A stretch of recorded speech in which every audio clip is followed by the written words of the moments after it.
This is Caps PA announcer Wes Johnson, and you're listening to Board the Pod!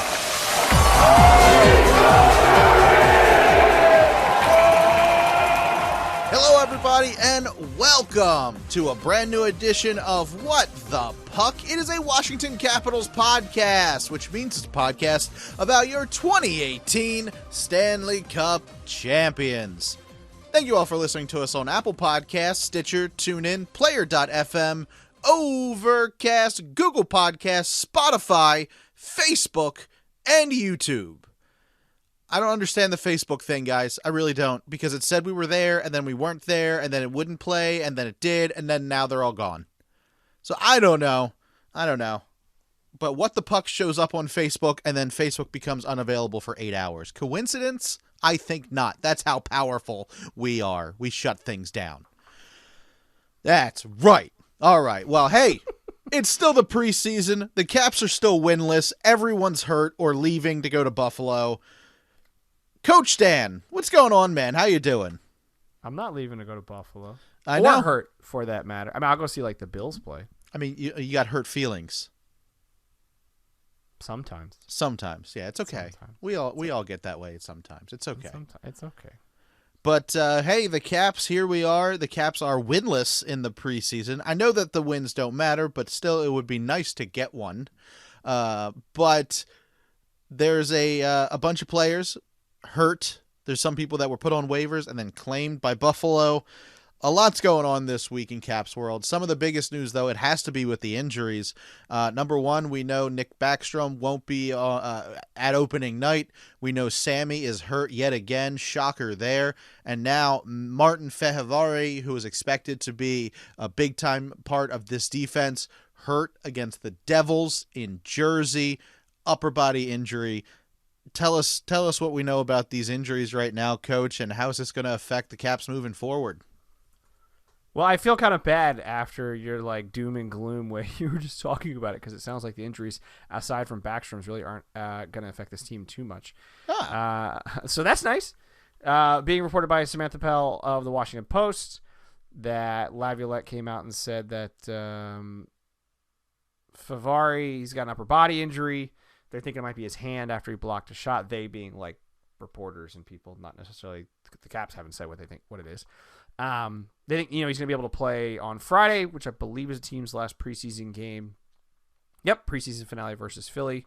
Then that he's not too concerned about it. And then Samsonov's actually, he's not dressed to play in tonight's game against Boston, but he's there. And so it seems like, they're just giving him a little extra time, but they're not too worried about him. He's got a lower body injury. He hurt it in like the second period when he was playing the other game. It sounds like during that game he thought he could keep going, kind of just work it off, and it didn't work out that way. So it sounds like they're just kind of pulling him as precautionary measures, didn't let him practice for a couple of days. But he was at practice this morning and doing what he needed to do. So it sounds like they are just, like I said, being a little bit more cautious with him. But I think Samsonov sounds like he's going to be ready to go to start the season. Fehervary should be good to go to start the season. And then Backstrom, it's looking like it's highly unlikely. There's a chance that he could play, but I don't think that's going to be the case. I think that it sounds like when I was listening to Caps this morning, they're saying that he thought it wasn't going to take as long to heal, and it's just taking longer than they anticipated his hip. And I mean, that happens as you get older. Your body doesn't recover as quickly as it used to from injuries. And that's one of the big concerns with this team overall. But I don't know if we want to go into that conversation again. I think we've already had that over the last couple of weeks. But, Backstrom sounds like he's not going to be playing, which gives an opportunity for someone like Connor McMichael or Hendrix Lapierre to give them an opportunity to play a couple of games before Backstrom comes back and really show that they think that they may belong in the NHL. And both these guys are taking advantage of that right now during the preseason. I mean, Lapierre's got, 5 assists or 6 assists in 5 games, something along those lines. McMichael's playing well. He scored a goal the other night. Given they're not winning any games, but it's the preseason, so I don't really care. And so really right now, it's just I want to see them kind of finish this preseason strong. They also have been playing kind of mix and match lineups, which I think is a bit odd. Not a bit odd. It's what you need to do in the preseason, but it's hard to make a judgment in terms of how this team's going to be when you're not playing your full lineup. So tonight's lineup looks like it's a little bit more in line with something that we're going to see in the regular season, which now you can look at and go, okay, now I know what I'm kind of seeing from this team. Right. Yeah, it's interesting that you brought up, everyone's talking about it, but Connor McMichael, Henrik Lapierre, it does look like these guys will be getting an opportunity. I know you said that there's a slight chance Backstrom plays on opening night, but he hasn't even skated yet. Ever so slight. Like, if you could see, if there's any daylight between my fingers, it's very small. So there's there's no chance he's playing. I would expect him to go on long-term injury reserve, LTIR. That's important. I think he's going to miss maybe like the first month, just because say his injury is all healed up, he's going to have to work the rust off. He's going to have to get some skating underneath him first. It's going to take time, but that does give a great opportunity to some younger players. And we've talked for 300 episodes now about the Caps roster and how they really don't pull from the Hershey Bears. They really don't pull from the farm that much. And now you have this golden opportunity of these two really good players to kind of show off. And it's a good opportunity for both, but it's a little bit of like a mixed message as well, where I want to say it was in Philly, and it was the end. It was the power play, I believe. And you've got Ovechkin, you've got Oshie, you've got Carlson out there. You've got all these veterans, all these top guys, and then you have Henrik Lapierre mixed in. I mean, had to be a huge opportunity for him. Had to be, a dream come true to be playing with these guys. And then this game up against Boston, we're recording mere minutes before it starts, but it's not being televised anywhere, so we can't watch it. It's on, I think, the Boston broadcast, but I don't think it's being in our area, if I saw this correctly, which by no means did I. I mean, there's still travel restrictions. COVID's still very real, so there's travel restrictions for the crew and for radio, so of course they're not going to be there due to that in the preseason. But anyway, so you've got Henrik Lapierre doing that, and now Henrik Lapierre is sitting against the Bruins, and you have Connor McMichael taking his spot. So there is no clear-cut winner in this race. There is no answer of who is going to be there on opening night. They're both being given an opportunity to figure this out and to really impress the coach. So, we're probably not going to know who really is going to be able to grab that brass ring until opening night on TNT up against the Rangers. So both of these guys are showing off. They're doing all the right things. It's really going to have to come down to like who's going to make that one less mistake in this preseason. I mean, it is to an extent, but I feel like there's an opportunity for both of these guys to make the roster.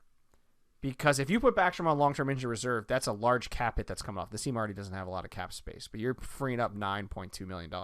That gives you the opportunity to have both Lapierre and McMichael out there, and not necessarily on the ice the same night, but it gives you a bit of an extended opportunity to see what you have in these guys, to know if they really are who you need them to be. Are they ready to play now, or is it not just time yet? But one thing I want to, and I'll be honest, I'm not going to go back and figure this out because I don't care that much about it. But I'm curious to see. I mean, Lapierre's had a really good training camp. I don't think anybody anticipated that being the case from him. And he's just come out and been like, well, let me show you what I can do. And I like to see when the games he's played, has he gone up against other teams' top-line players? Has he gone up against their prospects? Has he gone up against their minor league players? Anybody can go in and have a good preseason, but if you're playing as a young player or a minor league player, and you're playing against other young players or minor league players that aren't going to be in the NHL, then your numbers are inflated, right? Like, I don't know, was he playing against pros? Was he playing against guys that he's going to see in the NHL? And I think, I forget who tweeted, here it is. So the Bruins are going to have Bergeron, Pastrnak, Marchand out there. They're going to have it looks like a lot of, well, I don't recognize some of these names. They're going to have some of their players that they normally have. And so that's what I'm going to see. McMichael, I want to see how he does. Is he going to be going up against Patrice Bergeron and annoying Brad Marchand? And I want to see how he does. I want to see how Lapierre does in the NHL. I think both of them have earned the opportunity to get a sweater on opening night, or at least at some point in the first week. I don't know if they necessarily should be playing against, well, one of them is going to have to because Backstrom's not going to be back. But, you have the Rangers, you got Tampa, and then you got Colorado all at home, the first 3 games of the season. I think I want to see both those guys at least once over those 3 games to see how they're going to do. I mean, I think that's a great plan. I think that's definitely something that this team can, if Backstrom's out, they can definitely afford to do that.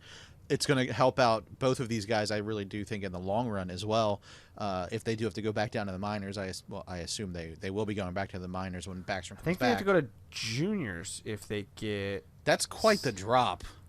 Well, so that's the tricky part. If you're Laviolette and if you're McClellan, is talking to these guys. If you are going to send them down, you need to still have an opportunity. You don't want to stunt their growth, seems dramatic, but you don't want to go into a situation where they are like mad that they got sent down and then it stunts their growth. You want to have them in an opportunity where this was a great learning experience. And I have to imagine for them, they're looking at this as, this is my spot. If you're going to send me down, I'm going to make it as difficult as possible for you. Right. Like no matter, like I'm going to make your life incredibly difficult, but it's a good thing for the team. It's a good issue for the team to have because they have players that they need, you want to have these guys that are good and ready to play. And I think it's important for them to see what they have, and they're not going to see that unless you give them an opportunity to play against NHL level players. And so we have to wait and kind of see what becomes of it. I think it's interesting that McMichael's centering I saw the lineup. Where did it go? So he'll be centering in between Oshie and Shiri. That's a great opportunity for him. And I'd love to see, I would have liked to have seen how that game went. Because I think one thing the Capitals do need to start thinking about, and maybe not this season, but they're the oldest team in the league on average age. Really? Yep. And that's even after moving out Chara and his age. So something is going on there. This team over the next couple seasons has to look at getting younger because injuries are going to happen. And as like we talked about, your body gets older. It takes longer for you to heal from things. And having a bunch of older players isn't necessarily the best plan.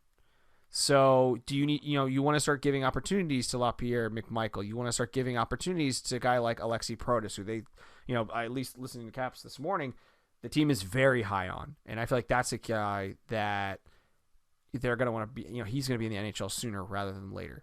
And, I don't know how many other of the young guys they necessarily are looking at giving opportunities to, or that going to make a good impression on them.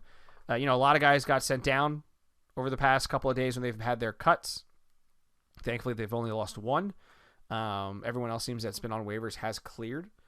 They sent down, what was it, yesterday? They sent down Alexiev, Tobias Geiser, Pinho, Protas, Garbosa, Vecchione, or Vecone? I don't know how to say his name. But they all cleared, and you have opportunities to bring guys up going forward if you have injuries or whatever the case may be, or someone's just not playing well and needs some help. But I'd like to see this team get a bit younger. That's not necessarily going to happen this season, barring any injuries, but it's something to sort of keep an eye on going forward. I think Phoenix Copley, he also was in the latest rounds of cuts, and he went down. And that's true. I do feel a little bad for him because he did just debut his brand new Washington Capitals lid, and it was a really nice, clean design. I liked it a lot. I thought it had the reverse retro eagle on it, as well as the Washington Capitals script, like the old school 70s script on the side as well. And I was like, oh wow, this is cool. I'm like, maybe we're kind of learning something here with how bad Sammy's injury could be. Maybe Copley's expecting to be called up a little bit and he's going to be here for a little bit, but nope. He went right back down to Hershey. I think he's on his last year of a 3-year deal, but he'll be down in Hershey. He had to go through waivers. I believe he got through everything as well. So that was another name. I was just like, well, maybe he could fill in for Sammy if he's hurt. But nope, it seems as if Sammy's going to be all right. Yeah, I mean, I whether it's going to be him or Vanacek that starts the first game against the Rangers, I think it's going to be Samsonov as long as he's healthy. That, if I was to guess, that would be what I would assume is going to happen. But I think that right now they have a good opportunity to make a run. I think everyone keeps talking about how they're this team and these core group of guys, that another opportunity to win the cup is closing. And I think in order to make another run, a real run, because the teams in their division aren't easy. The Metro is one of the hardest divisions to get out of. And almost every one of those teams is really good. So even the bad teams aren't like terrible. So you really need to have a strong, really good core group of players, and then really good supporting cast to produce. Because if you're just hoping for, if you're just hoping for Ovechkin and Backstrom when he's healthy, and Kuznetsov if he can, and Oshie to score, you got a problem. You need goals from Wilson and Mantha. You need goals from Eller. You need the fourth line of Hagel and Hathaway and Dowd to step up, and you need your third line. You need them producing as well. So it's gonna be interesting to see, and I think having guys like McMichael and LaPierre around the team isn't going to hurt them. No, I think that's going to give them a little bit more jump start as well, to kind of be like, oh, I want to be a part of this team. I want to be a part of this group. I thought it was interesting. I believe it was the game in Jersey that they gave the alternate captain A to the entire fourth line. Yeah, I saw that. I thought that was interesting because it's with as much as there's usually like line juggling around in the last COVID year, the fourth line stuck together the entire time. It never changed. So to give that entire line the A, I think that kind of shows that Laviolette expects a lot out of that fourth line, that they're not your typical fourth line, and that these guys work really well together. And I think the coaching staff knows that. I think it's true. I think they're talking on. Well, I keep bringing up Caps this morning, but they were talking about how that's one of the best. It's a great podcast. Hockey. It is. I mean, it's good. It's great. You pop it in the office. It's like 15, 20 minutes. It doesn't take up a long period of time. Yeah, you listen to us, then you listen to them, and hey, there's your day. There you go. Well, our show's long, but it ain't that long. Yeah. But I think, it's a very good fourth line. I think it's a hard playing fourth line. I don't know if it's quite as good as like the Islanders one that they have. But every season is different, and we'll see how these guys do. I think it's a good defensive fourth line.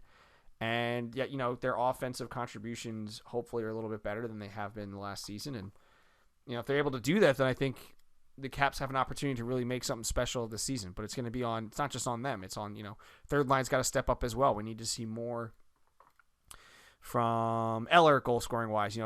Sprong, looks like he's going to get an opportunity on the second line. So we'll see how he's going to do. But is Connor Sheary going to take advantage of the opportunities that he's being given now on that third line? He's pretty much, settled there. And when Backstrom's back, I imagine it's going to be Sheary, Eller, and Oshie. That's a pretty good third line, but they got to produce. They got to put pucks in the net. So it's going to be an interesting season to see how they do. Mantha needs to step up. I want to see more from him. But I think, having a solid, strong fourth line isn't going to hurt anybody. Now, we lost Axel Janssen-Fjallby, unfortunately. He got claimed off of waivers by the Buffalo Sabres. He's going to be debuting against Pittsburgh.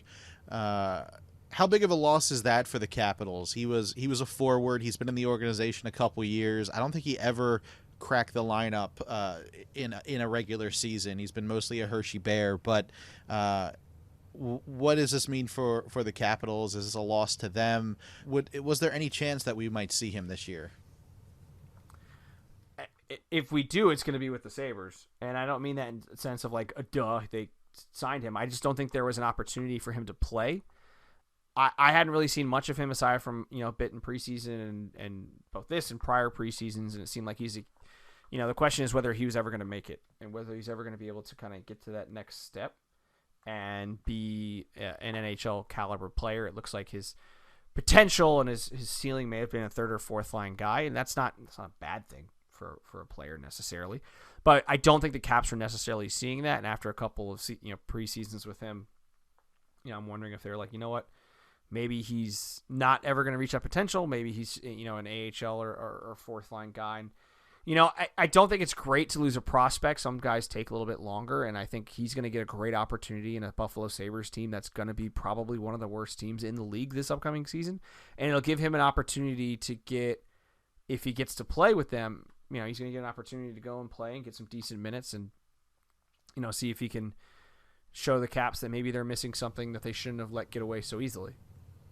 Now, I know Nathan Walker, if you remember him, he was the Australian hockey player that the Capitals got into the organization, drafted him after he'd been with the Bears for a year or two. He got claimed off of waivers by somebody, and then he got put on waivers again, like at the beginning of the regular season, and then the Caps brought him back. So, I mean, He's our Aussie.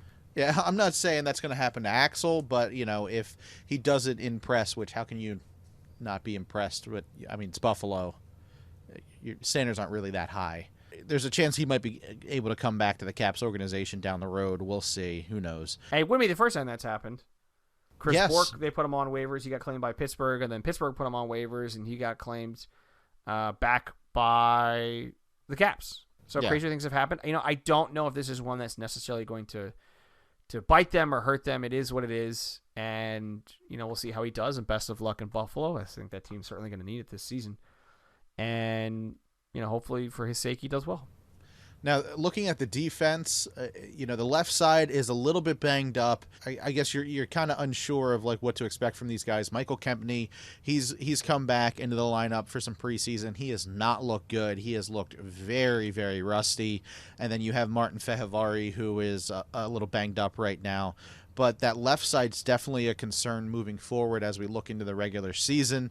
Hopefully Kempney can kind of get back on the right track from where he was in 2018, which, I mean, seems like forever ago. And hopefully Fehervary is able to play opening night. But that does open up the door for maybe a young defenseman. And we also have Trevor Van Riemsdyk, who I did not know nickname was TVR, which we got to start calling him TVR now. But TVR has impressed a lot of people in Carolina when he was down there. So it seems as if this defense is also kind of up in the air, just like the center spot is with Nick Backstrom. The left side is a little worse for wear than you'd like at the beginning of the season.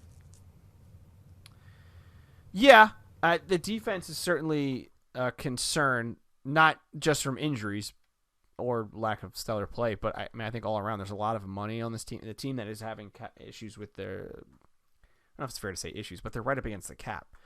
And so if you have as much money as they have, I mean, they have $23.8 million. They have almost 30% of their salary cap is wrapped up in their defense, which to me seems like a lot. When you have, you know, a couple of honestly third pairing defensemen and Nick Jensen and Michael Kempney at the moment at $2.5 million each, that's a lot of money that probably could be spread out either with players that are going to be playing better or with younger players and giving them an opportunity. And their average age of the defense right now is 31. And it's not, you know, this game right now is about speed. It's about quickness. And as you get older, you know, you start to slow down a bit. And so that's going to be an issue for this team. Are they too big and slow to be able to keep up with the teams that use their speed to their advantage? And I think having younger players like a Fehervary, and maybe you're, you know, moving out a couple of these guys, you know, whether it's, I don't know how you're going to move out Kempney given he's not playing well. He's very rusty. And are you willing to kind of let him work through that and hope that he gets better as the season goes on? Or do you need to try and move him out or do something with him while also looking at Nick Jensen? Are you moving him out to try and bring in a younger player to not only lower your cap situation and lower your average age, which is not the end of the world, but then also have a guy that may be around a bit longer? I mean, Jensen's got 1 year left on his deal. Kempney's a free agent at the end of the season. But if they're not playing as well as you need them to play, not that Jensen hasn't been terrible during the preseason, I'm just looking at guys that have a higher cap hit and that are likely playing on that third pairing. You know, I'd rather hang on to a Trevor Van Riemsdyk whose cap hit is only $950,000. Because then you have money to play with and you have opportunities to make moves to improve your team, especially going up to the trade deadline. You know, you're potentially going to need to make a move for depth. And you can't do that when you have no money to spend. Yeah, this definitely seems like it's going to be the end of an era and the beginning of a new one, I guess. Well, it's not the defense, maybe. I don't know. Short era, like a little era. Well, I mean, with this group of guys that we have right now, like you said, there is that core group, but there is a lot of money wrapped up in a lot of these guys. So there's only one dude on the core group that I could see getting moved out, and I think we both know who I'm talking about. Well, yeah, I think, yeah. But here's the thing I think I could use one of them around my beer right now. a koozie. Very clever. The thing about Kuznetsov is I could totally see him coming into the season and being like, because he's already talked about how last season was not good. He didn't have a good season. Things went really poorly for him. I think he's going to come in with a bit of a, I'm going to show you attitude. Right. And I hope he does, because that only benefits the Caps. But if he comes in and he's still playing the same way, then I think he's the guy of the core, and the core being, Ovechkin, Kuznetsov, Backstrom, Oshie, likely Mantha, Wilson, and Eller to an extent, at least forwards-wise. I think he's the one of those guys that's likely to get moved out. And we'll see what happens. I mean, I would like to see a little bit. I had no idea about that stat of the Caps being the oldest team in the NHL. I mean, average age, I believe that is the case. But there definitely seems like there needs to be some sort of youth in this, because just like you said, I mean, we're seeing it with Backstrom right now. Injuries pop up. We saw that with Ovechkin at the end of last year. Injuries pop up, and it does take longer for these older guys to kind of recoup from them. I get it. I'm not saying anything bad about it. It happens to all of us. But this league is very fast, and it is it's a lot of hard work, and it is built for that younger athlete. So we'll see what happens. But I mean, hey, you don't want a team full of young guys, because then they have no experience. Right, they have no experience. So you do want those veterans there. So you want that perfect balance. And right now, the Capitals just don't have that balance. They're just kind of leaning towards veteran leadership, and that's it. Everyone's a leader at this point. But we know that Brian McClellan likes that. He doesn't like pulling from the farm. He likes getting those veteran guys. I think he likes to win. That's what he likes. Yeah, no, it's not just that. Yes, obviously. But I mean, like, he likes to have players in the minors a little bit longer than some other teams might do. I think John Walton phrased it as a little extra cooking. In Detroit, they were notorious for doing this in terms of keeping their players in the minors up in Grand Rapids just a little bit longer and getting a little bit more experience before they would bring them up. But I think sometimes situations dictate what you're going to do, and I think Backstrom being out has allowed LaPierre and McMichael to showcase themselves a little bit more, and they're both certainly taking advantage of it. And they could definitely use it, because LaPierre is 19, McMichael is 20, and Fehervary is 22. The next closest player in age to those guys is Daniel Sprong at 24. Pinho just got sent down, so I don't know why Cap Friendly still has him on the roster. But then the next closest guy in age is Tom Wilson and Anthony Mantha at 27. They don't have a lot of young players, so having these young guys around could definitely benefit this team in terms of having some extra energy. I mean, they've got that youthful energy as well as the skill set to be able to play, or at least hopefully be able to play. They're going to have to prove that. But play in the NHL. It saves you a bit of cap money and gives you opportunities to be like, you know what? If these guys can both play in the NHL, maybe I'm looking at moving someone who's a little bit more expensive out. I don't know who that is necessarily. Is it a Carl Hagelin at 2.75? Are you looking to move that out? Then again, LaPierre and McMichael aren't playing that same role that he is. Or maybe you move a guy like Connor Sheary back onto the fourth line so that you can put LaPierre or McMichael on the wing on the third line, where Sheary is, I would imagine, currently penciled into playing.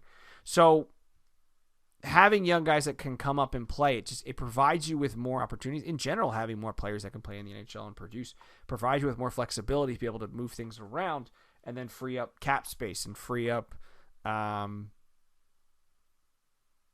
concerns when someone goes down with an injury. And the other thing regarding the defense, we're talking about their age and injuries. Can we see some rotation this year? In terms of the defense and even the forwards? I mean, these guys are older. Give them a break. I felt like they were just exhausted once they got to the playoffs last year.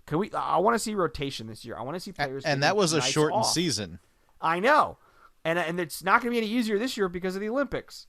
And so you're gonna see players come into this, and games are going to be more condensed. There's more back-to-backs. I want to see more rotation throughout the team. I want to see.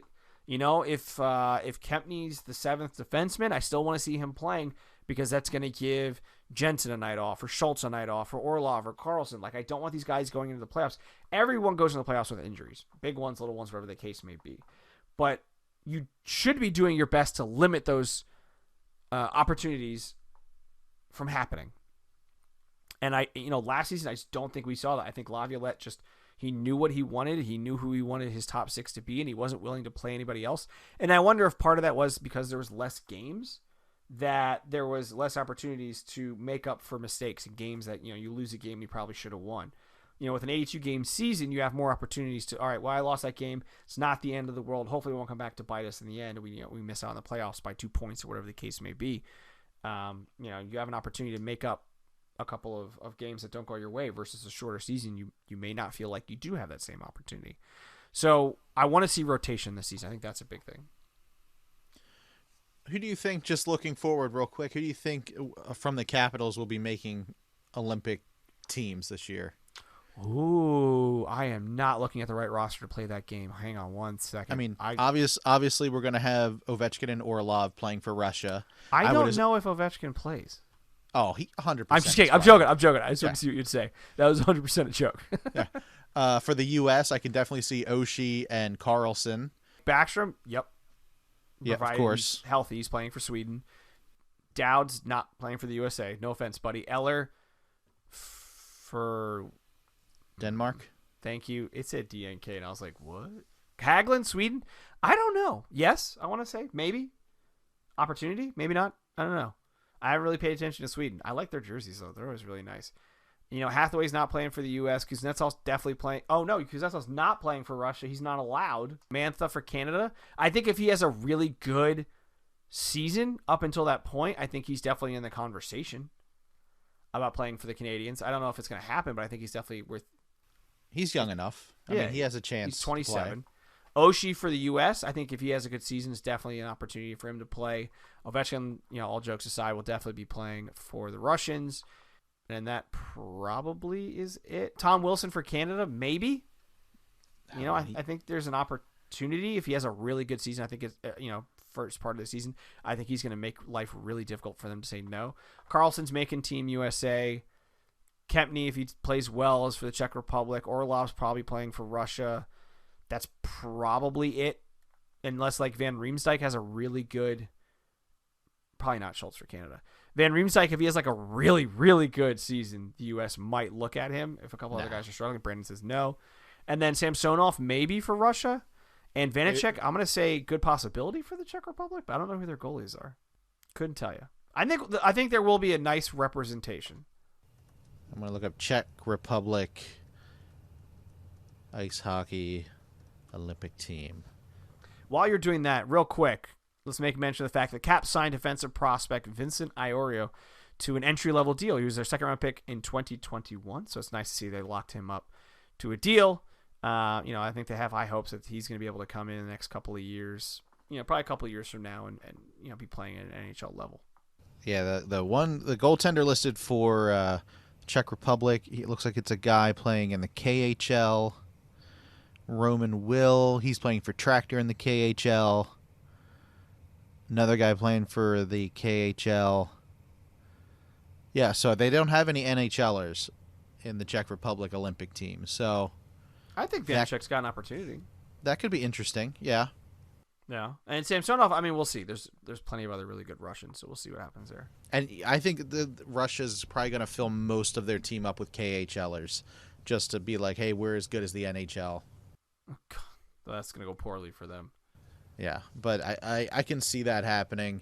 I love Olympic international hockey. I fully expect Connor McMichael and Henrik Lapierre to be playing for the World Juniors team in 2 months now? Holy cow. No. 2 months for World Juniors. If they're playing for the Caps may not let them go. Oh, interesting. I don't think they're going to be playing for the Caps in December. We'll see.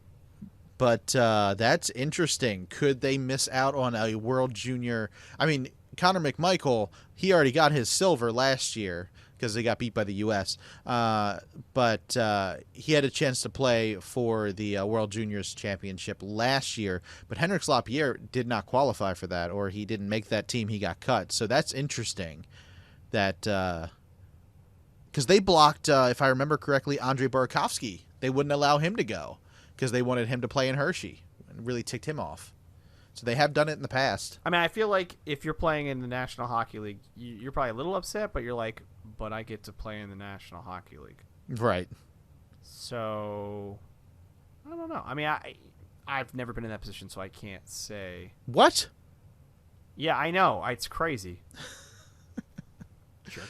But I've never been on ice skates before, so don't listen to me.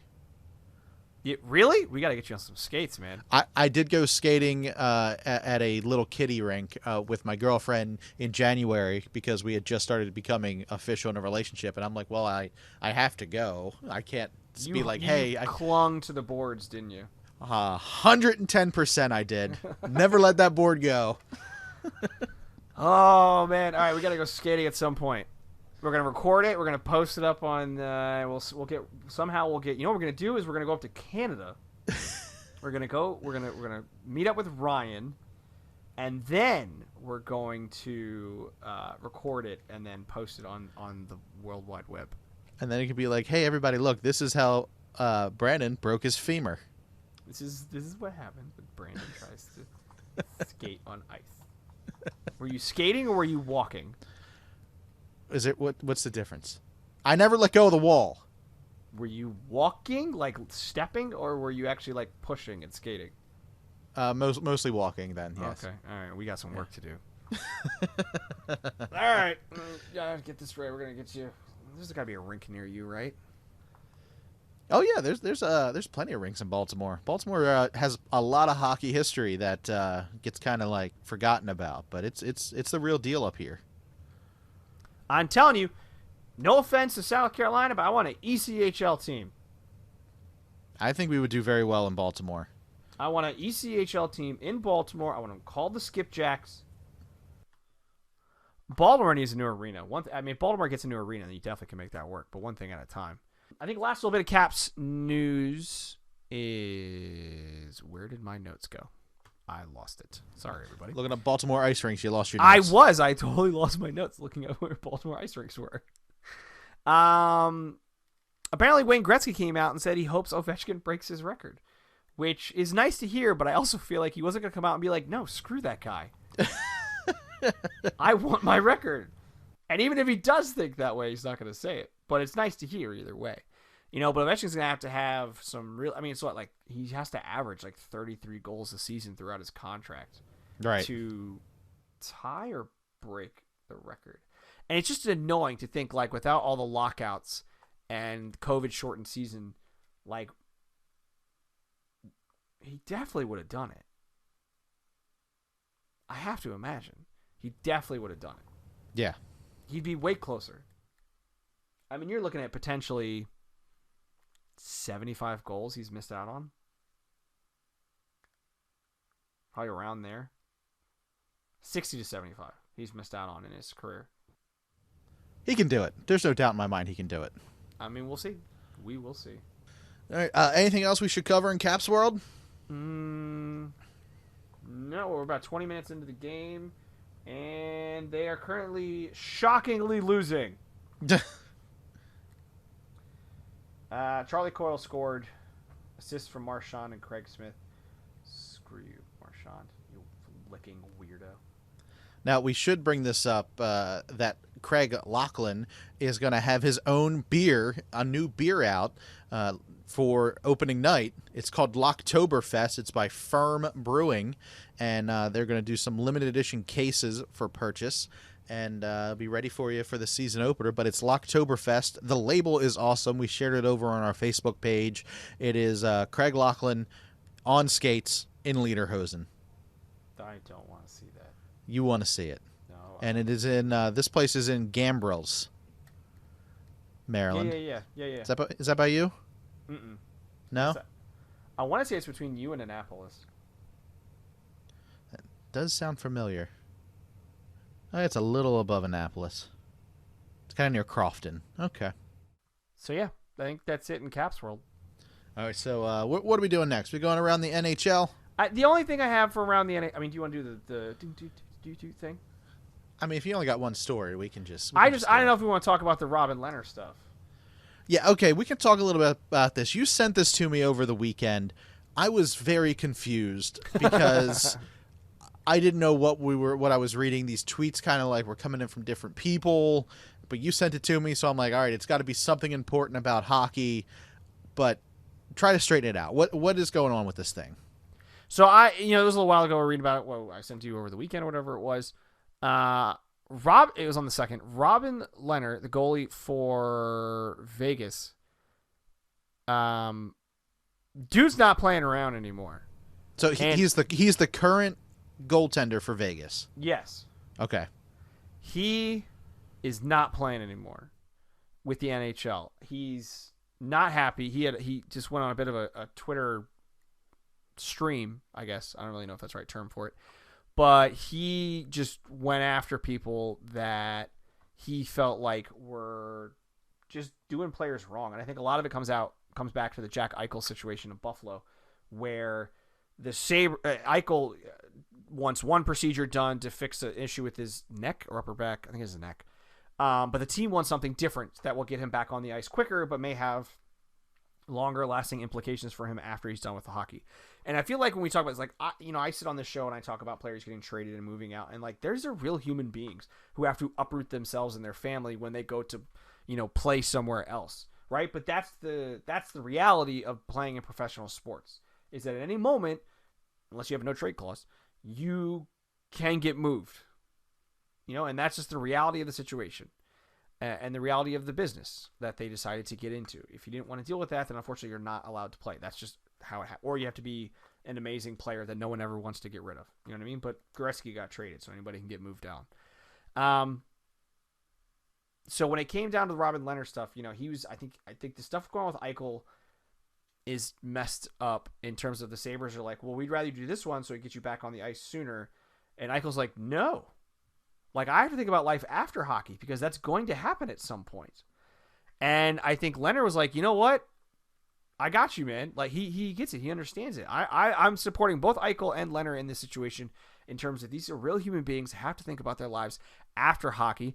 And Lehner just came out and went after everybody. I mean, he was talking about Alain Vigneault and how he kind of backtracked on this one a little bit in terms of he wasn't saying like Vigneault was handing out like Ambien, but he was talking about how NHL teams hand out drugs, but they're handing out like sleeping pills and other I'm not going to go into too specifics, but like they're handing out other things that really need to be a signed prescription by a doctor or a psychiatrist, and that's just not happening. Right. And that's dangerous.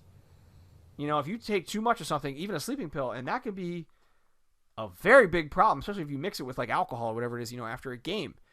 Lehner talked about for 8 years, he's had no REM sleep. That's a problem. I mean, that's a really big problem. And that teams were just like feeding him sleeping pills, and it caused problems. They're talking about issues he had with his injuries. He had an issue with his ankle, and the teams were just trying to like push him to get back and play. And he came out and he was talking about, I'm trying to find the exact spot where he was talking about it, but he was talking about other players who have had issues where, or it was him or it was Daniel Carcillo who came out and was talking about how, there was a player once who they needed to get him back on the roster so they could send him down, as opposed to like having him and trying to like treat the issue that he was having and how they push guys back. And it's a problem. And we look at them as, hockey players, and they're supposed to be, we talk about how, they get hit with a puck and they lose a few teeth and they're back on the ice, but they're still human beings. And they still have to have a life after hockey. And you've had players that have had such bad injuries and such bad concussions. I think it was Daniel Carcillo who was talking about, I feel terrible now because I forget the player's name. Hang on. Because I don't want to say the wrong name. I want to say it was Steve Monador, who killed himself. And it's because he'd had like 19 concussions in his NHL career. And the teams were still just like, we'll get back out there. And it's like, no, don't get back out there. Like, you've agreed to take this player in as a part of your organization and a part of your quote unquote family. Like, take care of him. I mean, look at everything. I don't know if you pay attention to it, but look at everything going on with the National Women's Soccer League in the U.S. right now. Like, it is a mess because people ignored the harassment and, honestly, sexual assault that players were dealing or getting from one of their coaches. And the league ignored it or tried to hide it. And now, thankfully, people are coming out and speaking up, Alex Morgan being one of them.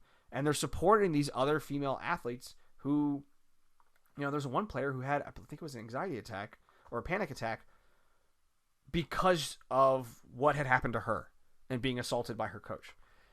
We need to start looking at athletes as human beings and not just, the video game, the player that I can move with my controller when I'm playing an NHL game, which, by the way, they haven't had a really good NHL game in so long. All they really do is update the rosters, maybe change the layout, and then look, it's a brand new NHL game. No, you didn't. All you did was switch stuff around. We need to think of these people as human beings. We talk about, when's Backstrom going to be back? Well, how about we make sure his hip is okay so that when he's done playing hockey, he can pick up his kids. I think that's the important thing. I think it's a good thing now that people are speaking up, and social media to an extent has been a great part of it, because after Leonard came out and was calling out the NHL and NHL Players Association, which he tagged both of them on Twitter, which I thought was pretty ballsy by him. The NHL was like, we actually would like to speak with you about this situation. And they're like, yeah, we're going to go ahead and try and fix everything, because he had to call them out. And I thought it was interesting that Vigneault came out and basically was dismissive of what Leonard was saying. I don't know. That guy looks kind of like a Bond villain. He looks a little bit like he's a bit of an interesting dude. So I'm hoping that teams start making the right decisions for players. The Sabres certainly have not made themselves look good in regards to this whole thing with Jack Eichel. I saw a story today that looks like he might get moved pretty soon. That's the best thing for both of them at this point. They've already botched that so bad that at this point they just need to get out. They need to get away from it and just move on. You want to get something for him, but you're not going to get what he's worth because you've already screwed yourself over. It's a I don't know how to describe it. This is popping up. This type of situation is popping up more and more and more in recent years, and I don't think it's a new problem. I think it's just the fact that this is how things have been run for so long. I always point back to stuff happening in wrestling, and everyone knows how I'm a huge wrestling fan. But one of my favorites that was in the ring for a long time, he just made his return to AEW, but CM Punk, he was a guy who was out of wrestling for 7 years because he just kind of walked out of the WWE because he was so sick, and mentally he was burned out, and physically he was burned out, and he had all these injuries. He went on a podcast of a friend of his and told this whole story of how he had a staph infection on his back right underneath his waistband, and he was wrestling in trunks. So, it's compression stuff. And they kept just giving him a Z-Pack, and they would, they wouldn't really address the issue. Then he said he had a concussion during a match, and they're like, well, what do you want me to do about that? And they didn't really address it. And I'm not saying what these guys in hockey or what Punk did is wrong or anything like that, because if stuff like that's happening, they need to take care of these people that are putting their bodies on the line. But I hope that Eichel and this guy Robin as well are prepared for the backlash, because what the WWE did with CM Punk was, after this podcast came out and had millions and millions and millions of hits, they sued him. They sued him for not negligence, but for slander. And he was in court for, I think, about a week, and then that Saturday night he had to fight for the UFC. So it was kind of specifically planned that way, that one of the hardest weeks in any athlete's career is that fight week where you got to train and you've got to lose weight and make weight and do all this other stuff. He had to do all of that while also going to court every day for this slander case that they could have settled out outside of court, but they didn't, and he was found not guilty of anything. But that was millions of dollars that had to be spent to fight the WWE and their lawyers. This guy, if the NHL wants to, they can sue this guy for slander, saying he has no proof, and maybe he does, maybe he doesn't, but they'll take him. The trial will be millions of dollars out of his pocket that he's going to have to cover lawyer fees and everything else like that, and time and everything like that. So, yes, it is very brave for him to come forward and say that, giving out Ambien like candy and that kind of stuff is being done. But I hope he is prepared for, like, this could be the end of his career by doing this. I mean, if this is a big enough issue to risk something like that. But if you're going to do something like this against a major sports brand, they're going to come after you. I hope he realizes that. I support what he's doing, but I hope he knows that this is a very slippery slope, and they're not going to make it easy on him. Well, so you talking about Leonard? Yeah. He had a meeting with the NHL, and apparently he liked the meeting, or they got him to be quiet. But I guess he had a press conference on Tuesday afternoon. And he said I'm always going to advocate for mental health, but moving forward, I'm looking to help in a more private manner. He said this weekend was a cry for help from the league that I love and has given me so much, but I'm looking to protect the younger players, and the only way to affect change in my mind is to do it in a non-public fashion. I feel very encouraged about the talks I've had with the league. He's come out. He's talked about how he is diagnosed as being bipolar. I believe I have that correct. I don't think he's going to be quiet if he doesn't want to be. I mean, I don't think there's anything else they can really do to him, especially if he's got evidence. He's got proof, and he says he does. So I think right now what he did is he put the NHL in a spot where they had to respond. And given how things are going right now in the public forum, I don't think they can necessarily hide any of this. So, I think he did the right thing. He did the right thing sticking up for Eichel. I don't have a problem with what he said. Yeah, I don't have an issue with what he said and what he's doing, but I hope that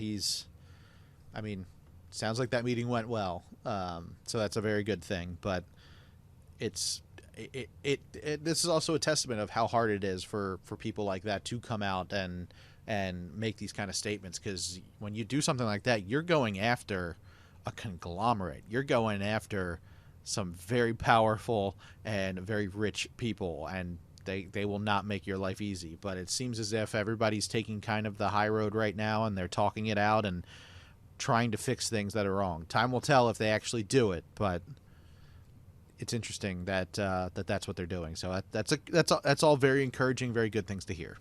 Yeah, no, I agree. So yeah, good. So is that the show? I think that's it. My stomach's about to start rumbling, so I think it's time to wrap it up. All right, guys. Well, hey, if you want to continue the conversation with Coach Stan or I, you can. It's real easy. All you have to do is tweet to either one of us. You can tweet to me at Brando Cash. Coach Stan, where can people tweet to you at? You can find me on Twitter at WTP Coach Stan, talking pretty soon about regular season Caps hockey, as well as Arsenal Football Club, taking one step forward, two steps back every freaking weekend. But then also talking about the Bills football, talking about Washington football team, and what other fun things related to sports that pops into my head. That is on Twitter at WTP Coach Dan. But hey, if you've enjoyed the show, go ahead and check us out on Facebook at facebook.com/whatthepuckpod. It's where we will post when new shows are coming out, as well as all sorts of other things related to the Washington Capitals, Hershey Bears, Hershey Cubs, South Carolina Stingrays, the Baltimore Skipjacks one day, hopefully. Come on, let's make it happen, guys. And anything else that Brandon thinks is fun, he will post on there. I don't even know if I remember how to post it on there at this point. I have to go back and look at that. They're making it more difficult, I will tell you that. Sounds about right. Facebook making things more difficult? No way. But anyways, that's finding us on Facebook at facebook.com/whatthepuckpod. But Brandon, if someone happens to also be a fan of a purple-clad team from up there in Balmer, is there a particular podcast they could check out to maybe hear your thoughts on that team? Yes, you can go check out my Ravens podcast called The Call. It's a Baltimore Ravens podcast. Me and my buddy Josh talk all things Ravens. It's a lot of fun. Ravens coming off a win against Denver. They beat up the Broncos in Denver. I listened to the game coming back from the beach. It was a good game to listen to.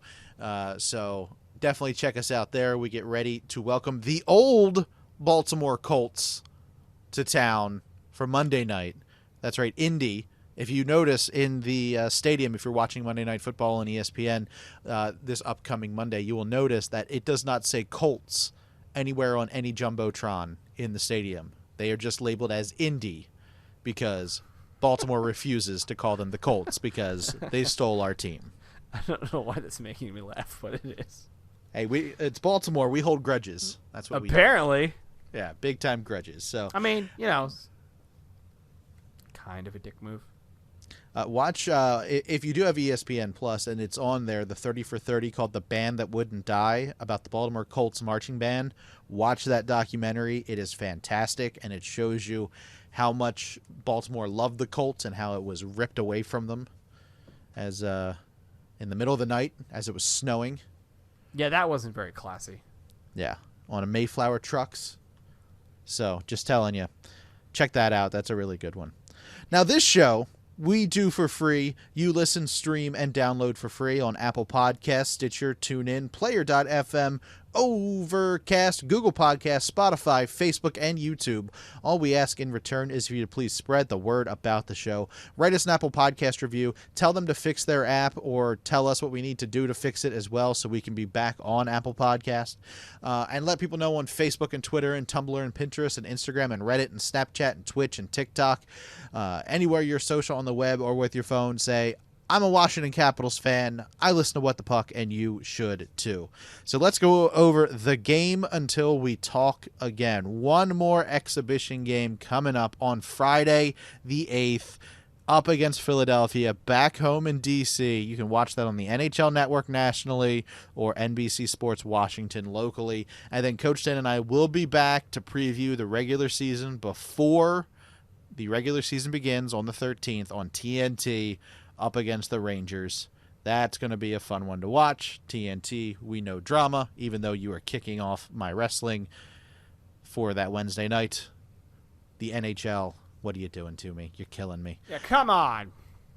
But Coach Dan and I will be back before the regular season starts so we can talk all things regular season hockey. We'll know final lineups. We'll know maybe who the number one goaltender is. We'll find out soon enough. So that is it for the show this week. Everybody, say it loud, say it proud.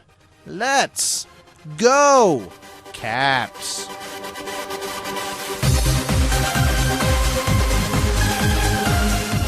This has been a production of Brando Cash Entertainment. Music by DJ Wolfman. Voiceover by Sarah Jacks.